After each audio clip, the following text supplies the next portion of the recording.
Hi there, welcome to this first week of our theoretical mechanics course. In this week, we are going to learn about Lagrangian formulation. Lagrangian formulation is another or alternate formulation of Newtonian mechanics. Now, there are great many reasons to learn Lagrangian formulation, but in this week, I am going to introduce the Lagrangian mechanics as a great problem solving tool. This is based on D'Alembert's principle, and in the next week we will derive the same Lagrange's formulation from the Hamilton's principle. But this week we will follow the treatment which is there which is given in Goldstein's classic book.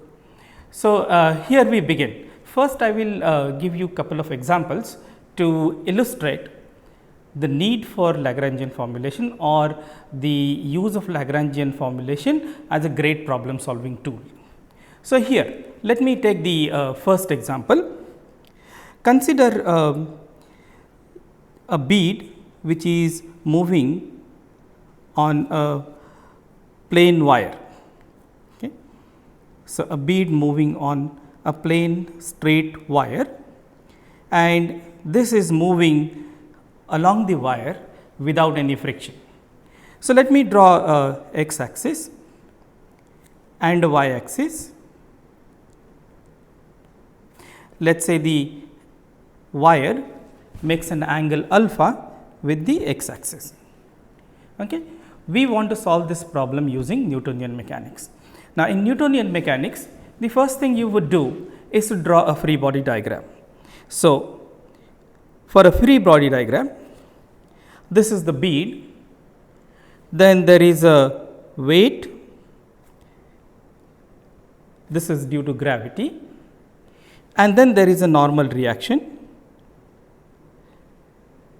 this is due to the wire. Okay. And if I draw the normal to the wire there, now the next thing we do is write the equations of motions.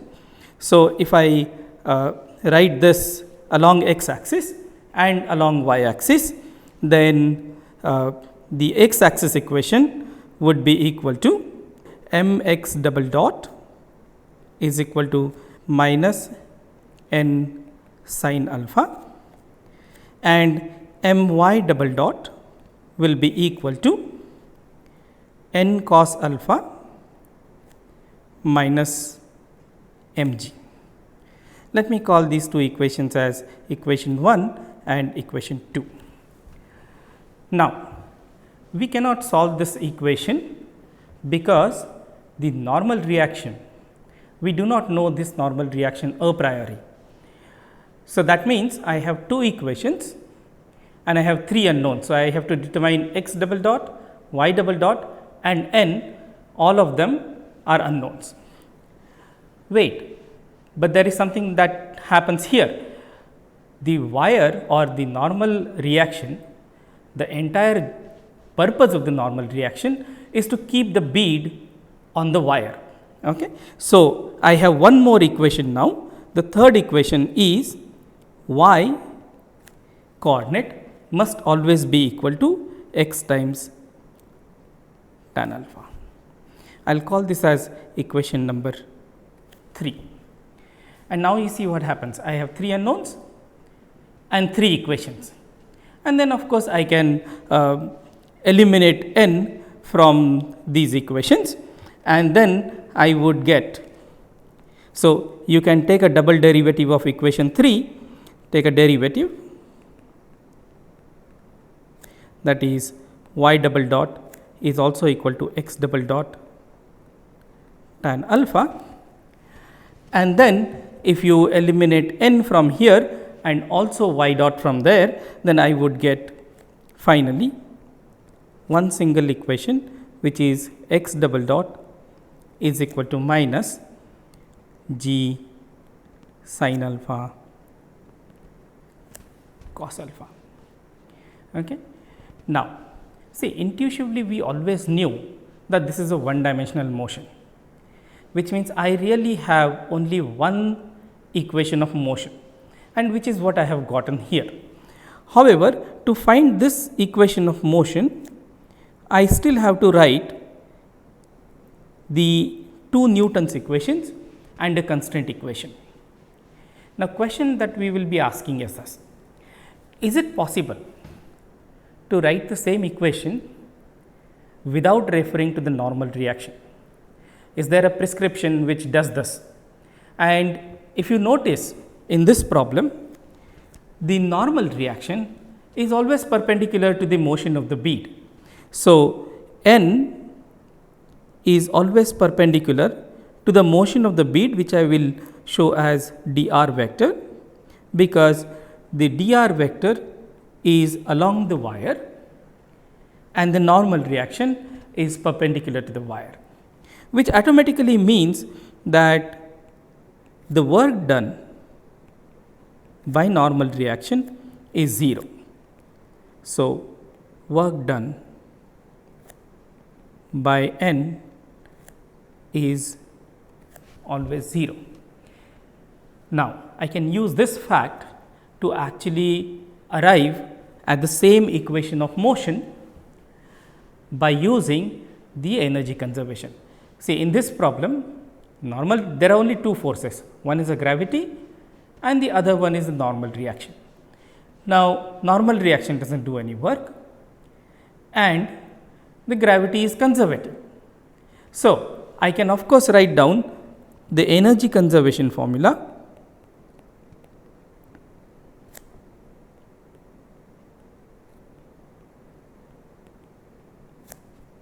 Immediately leads to, so half mx dot square plus half my dot square and plus mgy, this must be equal to some constant. Okay. We will call this as total energy E. And now, I have equation number 3. So, this is equation number 4. I can use equation number 3, which I also know a priori, that y is equal to x tan alpha, which means y dot is equal to x dot tan alpha. Now, all that I have to do is substitute this in the equation above, and that immediately gives me half m x dot square into sec square alpha plus mgy,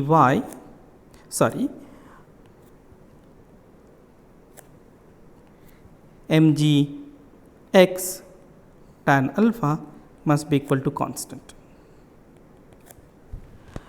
And then we will take one derivative of this equation with respect to time, and I get m x double dot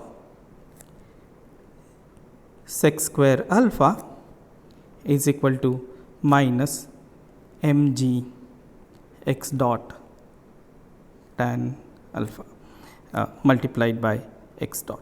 And now, if I cancel x dot from both sides, and also m, there we go, we get the equation that we had derived earlier. And while doing this, what is it that we used? The first fact we used was the normal reaction does not do any work. So, that is the constraint force. I will call normal reaction as a constraint force, and n does not do any work.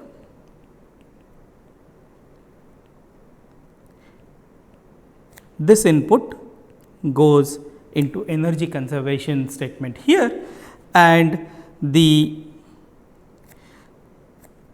constraint equation, which was equation number 3, that input goes here. Okay. You used only these 2 facts, and when you do this, what happens is, in this particular case, we do not have to talk about the normal forces at all. So, we can completely bypass the notion of the restrictive forces or the constraint forces. I will take one more example which is similar to this. So, in the second example,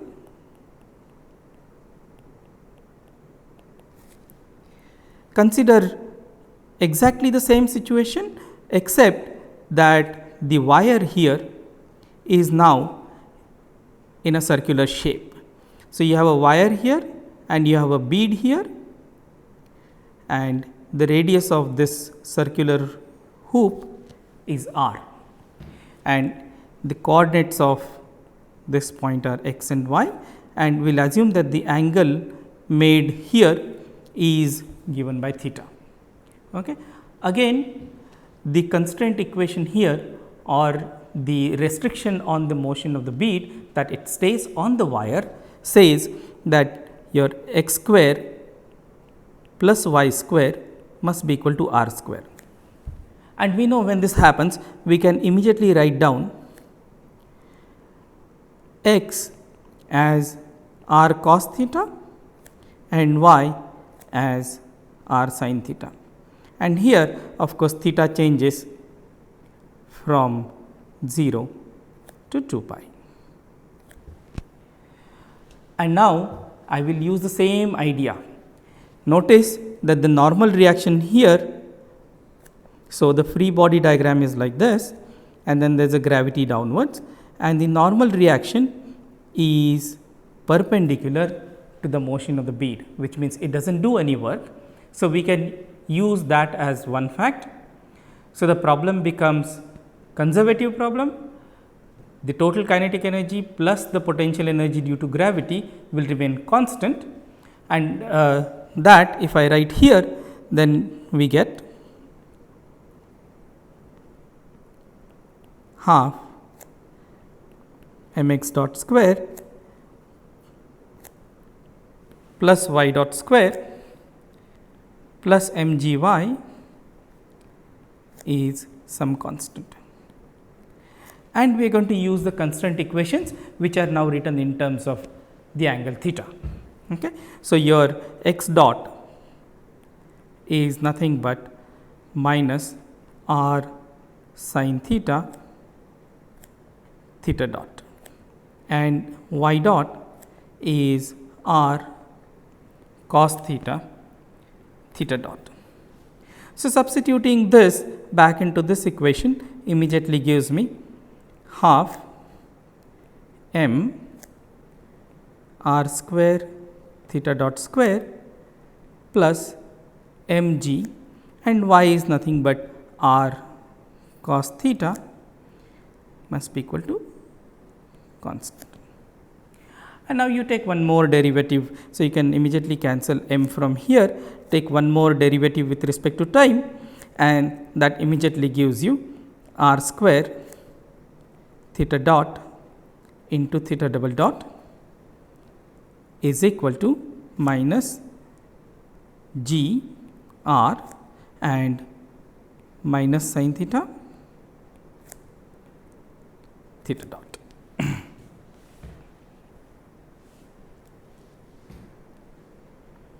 Okay. So, the angle theta there, and this immediately gives us the equation of motion, which is theta double dot is equal to g by r into sin theta. So, see here too I have managed to get, again intuitively we know that this is a one dimensional motion, and we are going to have only one equation of motion, and that equation of motion is written in terms of theta. But while deriving this equation of motion, I of course did not use the notion or idea of the normal force. We just use the fact that the normal forces do not do any work. Okay. Here is one more example.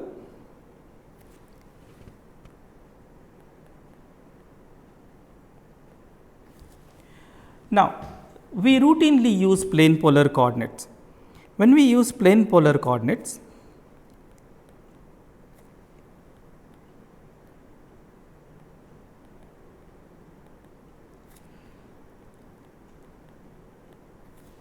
when we use plane polar coordinates r and theta in place of the usual Cartesian coordinates x and y. So, these are Cartesian coordinates. When we use that, then in the Newton's equations, the equation of motion for Cartesian coordinates is straightforward. It is simply m times x double dot must be equal to x component of the force, and the second equation is m y double dot is y component of the force.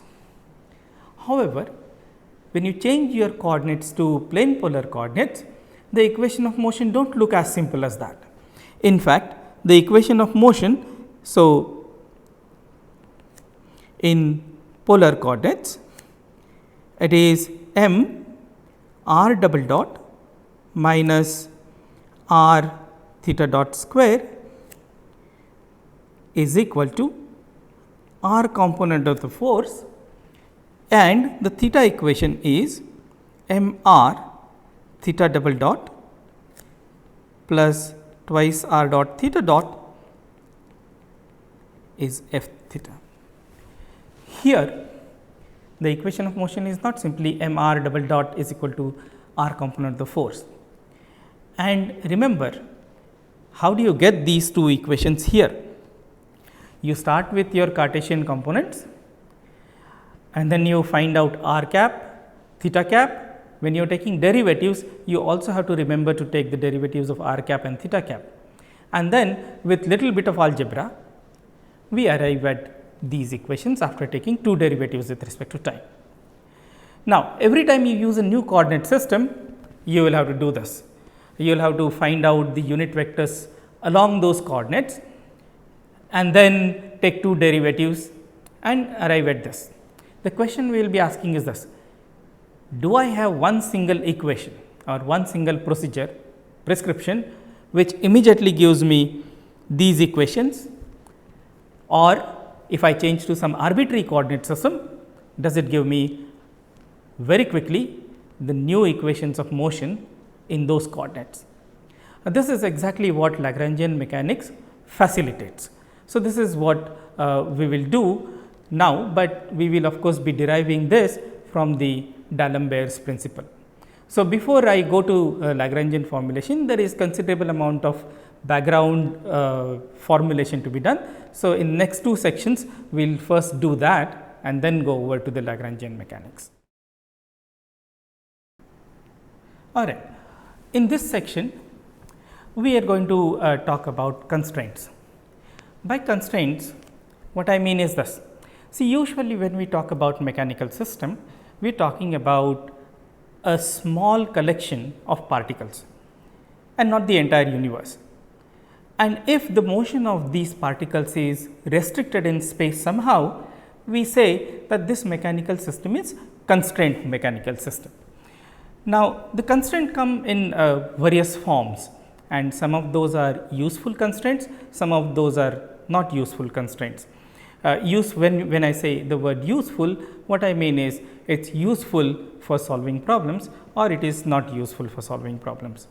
So, in this section, we will talk about different types of constraints and their classification, but before that we will of course start with few examples of the constraints. So, here the first example: when you play with a ball on the ground, then ball of course bounces off the ground, it does not vanish inside the ground. Now, if the ball has coordinates which are given by x, y and z, where the x y plane is your ground and z axis is vertically upwards, then what is the constraint? That z coordinate must always be greater than or equal to 0, because the ball remains above the ground.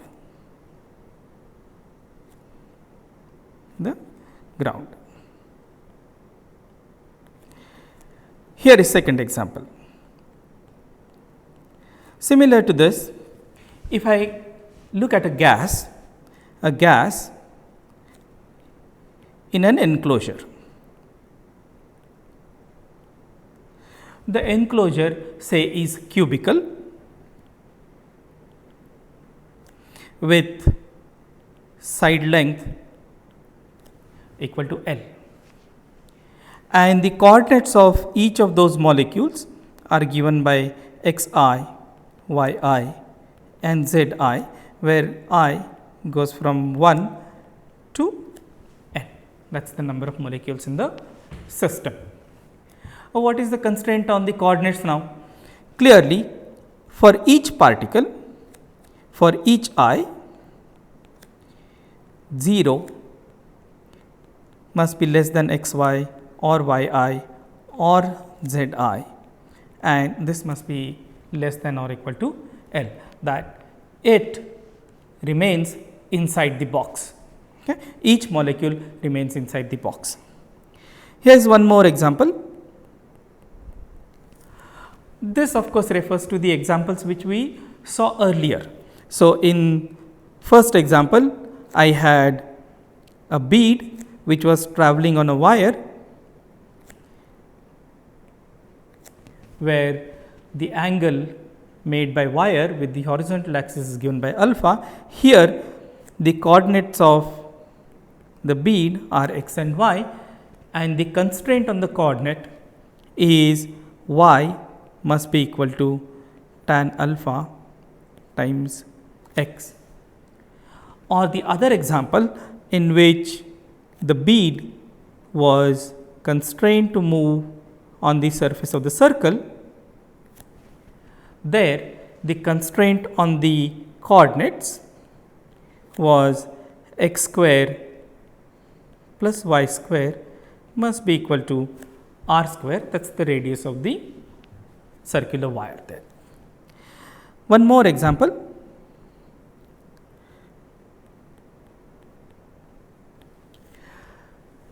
Think of a spherical pendulum. So, this is a pendulum, spherical pendulum.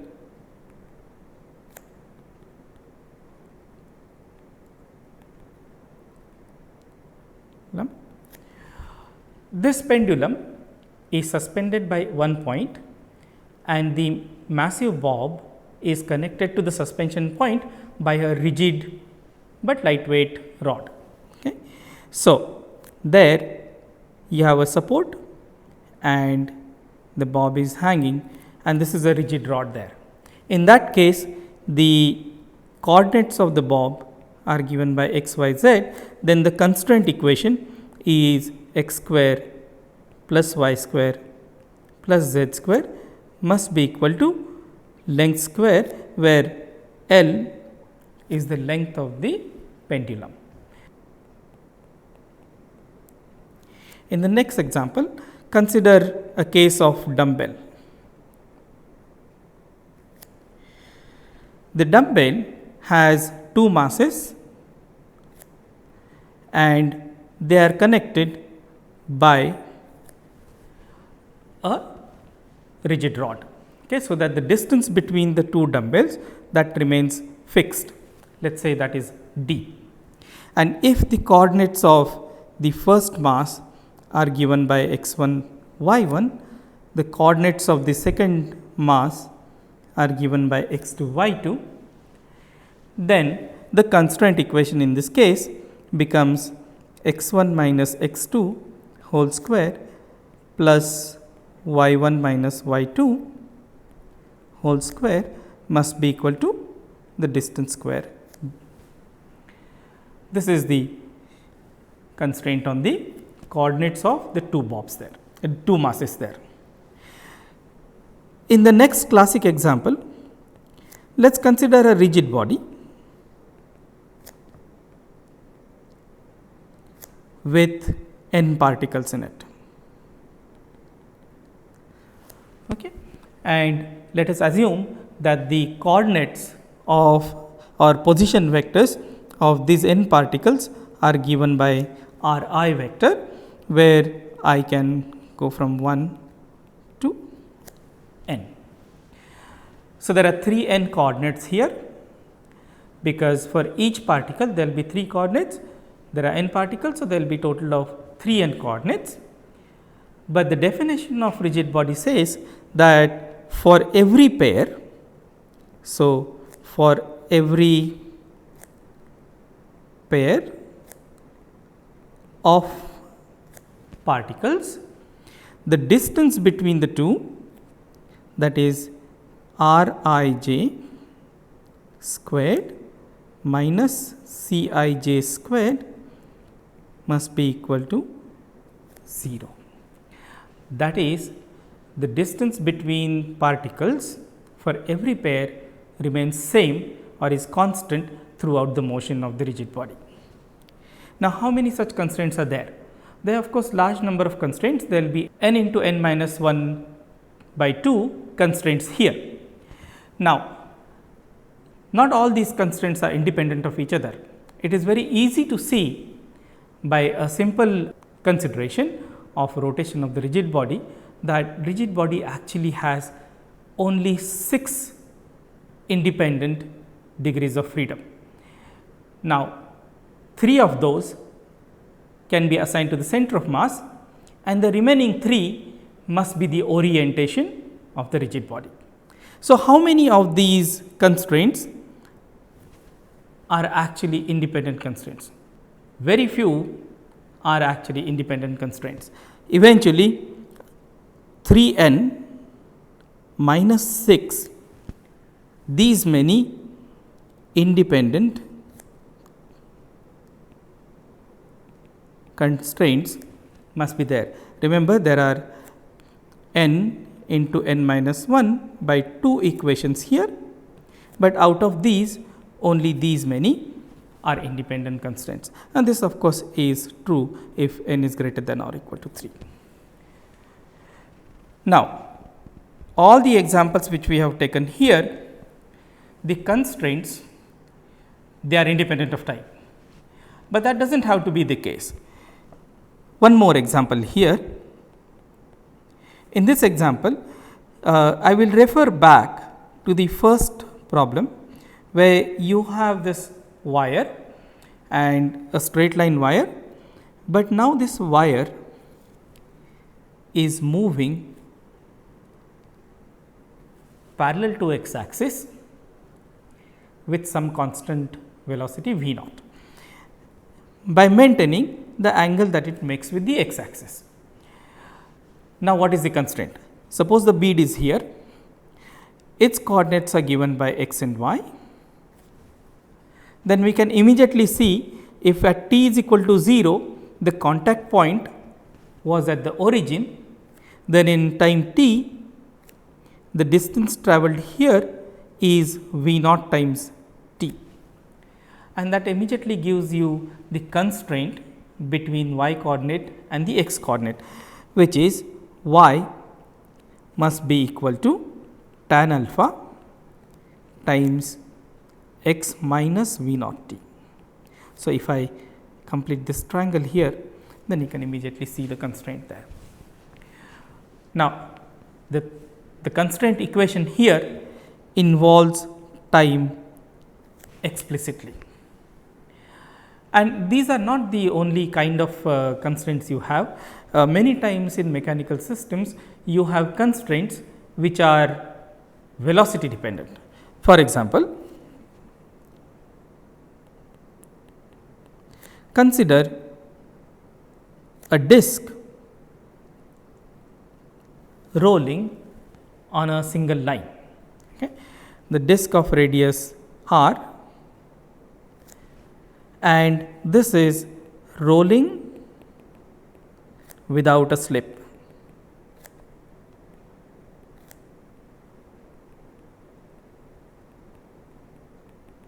Without slipping. What is the constraint equation here? So, if the angular speed is omega and the center of mass velocity is v, then v must be equal to r times omega. Now, if I were using the x coordinate for the motion of center of mass and theta coordinate for the amount of rotation of the disk, then this is same as dx by dt is equal to r times d theta by dt. And we will write this constraint in a slightly suggestive form. This is dx minus r d theta must be equal to 0. But we can immediately see that I can actually integrate this equation very easily, and if I integrate this equation, I get the equation which is not in terms of differentials, but it is in terms of the actual coordinates. So, after integrating this, we can immediately see x minus x naught must be equal to r into theta minus theta naught for some constants x naught and theta naught, which we can find out from the initial conditions. So, this constraint, even though when it was posed was in terms of differentials, but we can integrate this into an equation between the coordinates themselves. One more example.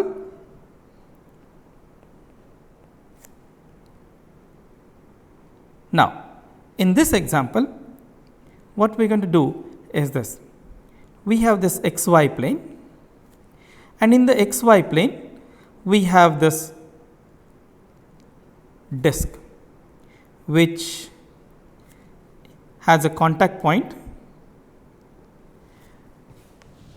with the xy plane, and the disk rolls on the xy plane while remaining vertical, but rolls without slipping. So, again the same problem as before, disk rolling without slip.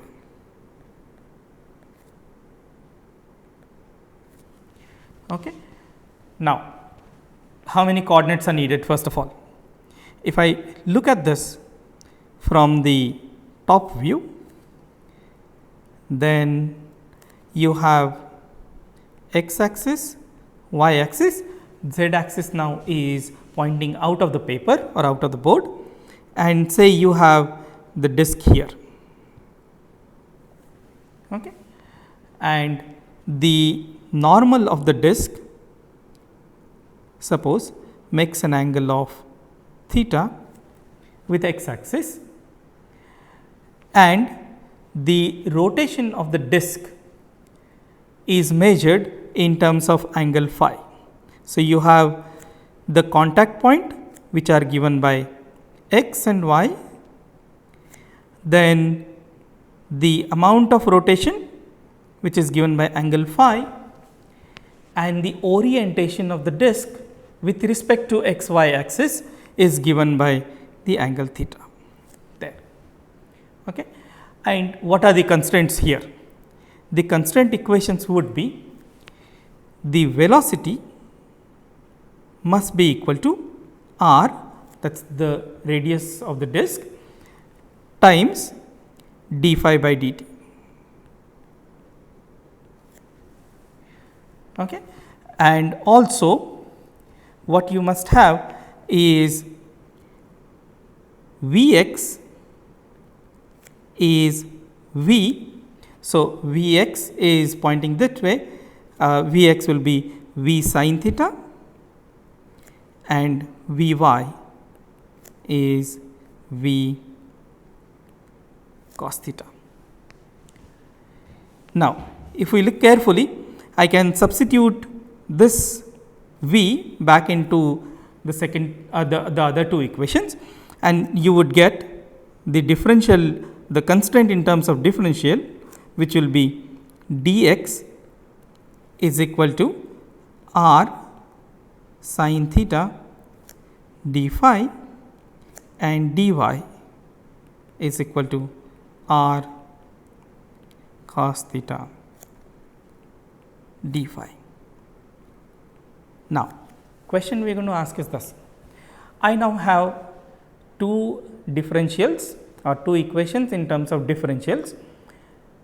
Can I integrate these two equations to get an equation of this fine? Can we get some function f which is function of x, y, theta and phi is equal to 0. Can we find such a function f, which also means finding integrating factor in this particular system? And it is actually very easy to see that that cannot be done here. There is no way, if you go back to the diagram there, then you can see that you can go to another configuration here, this one, by either going this way, or you could actually take the circular path this way, and in both cases you would reach the same angle theta, same contact point x y, but the value of phi would be different depending on which way you actually travel to that point, which automatically tells you that finding such an equation is not possible.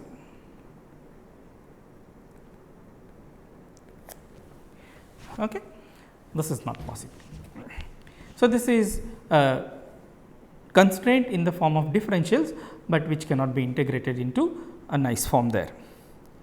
So, let me summarize the what we have done here. So, the classification.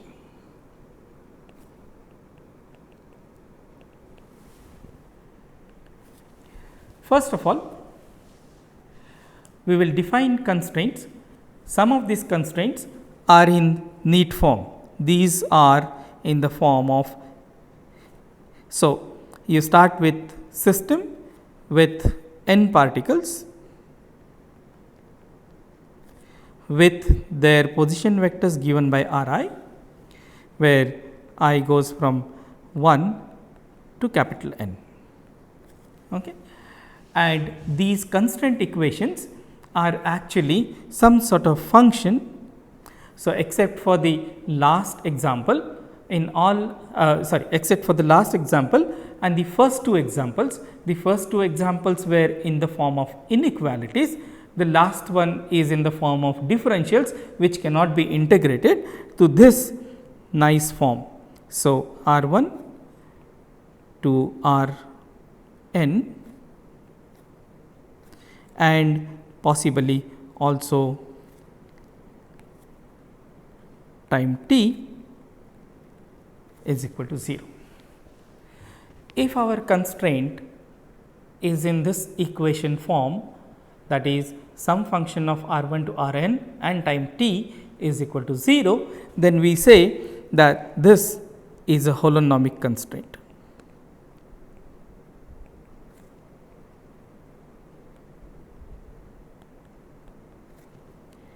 And every constraint which is not of this form is non-holonomic.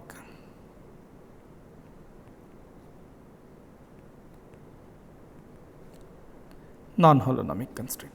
Okay, so, the first classification separates constraints into two parts. One are holonomic constraints, the other one is non-holonomic constraint. Now, among holonomic constraints, some constraints explicitly depend on time. So, explicit t dependence, these are called as Riemann-Normous. So, these constraints are called as Riemann-Normous constraints, and the ones which do not know t dependence,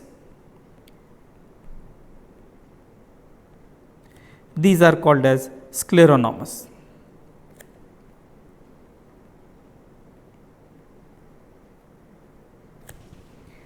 Okay. Now, look, the non-holonomic constraints, the ones which are in the form of inequalities, they are of course cannot be used for problem solving in any way. But the ones which are shown in the last example, which were in the form of differentials, we can use that, because you see the holonomic constraint here itself can be put in a differential form.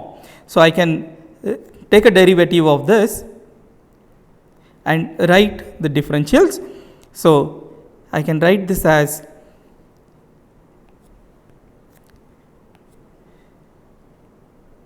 gradient of f dotted with dri and summed over I plus del f by del t, this must be equal to 0. This is just taking a differential of this equation, okay. And I will write this as sum over I. Now, this del I here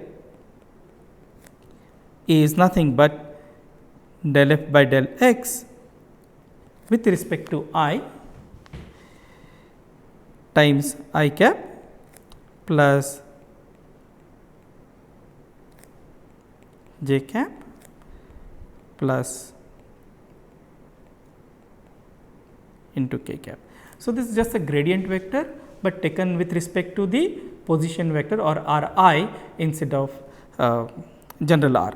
So, here I will write this as a vector A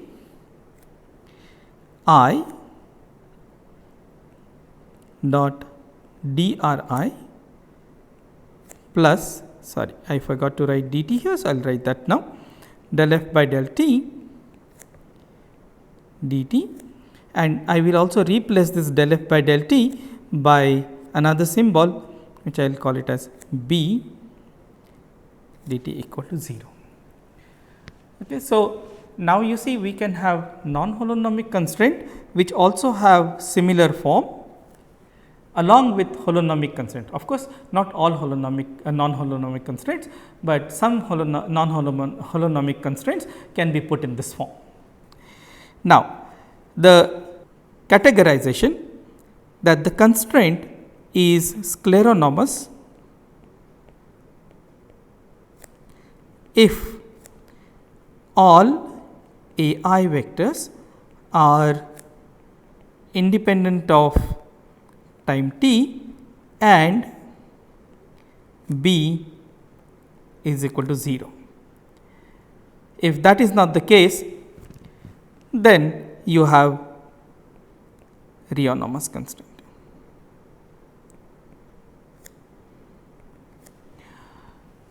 In addition to this, another categorization is made where you say a system is catastatic if b equal to 0 and acatastatic otherwise. Okay. And each of these categorizations or classifications can be used while solving the problems. So, this summarizes the entire or in this particular course, what I am going to do is I am going to restrict ourselves to the constraints of this form. This contains both holonomic as well as non-holonomic constraints. Wherever required, we will make the distinction between the two. Otherwise, this form in general is called as Pfaffian form.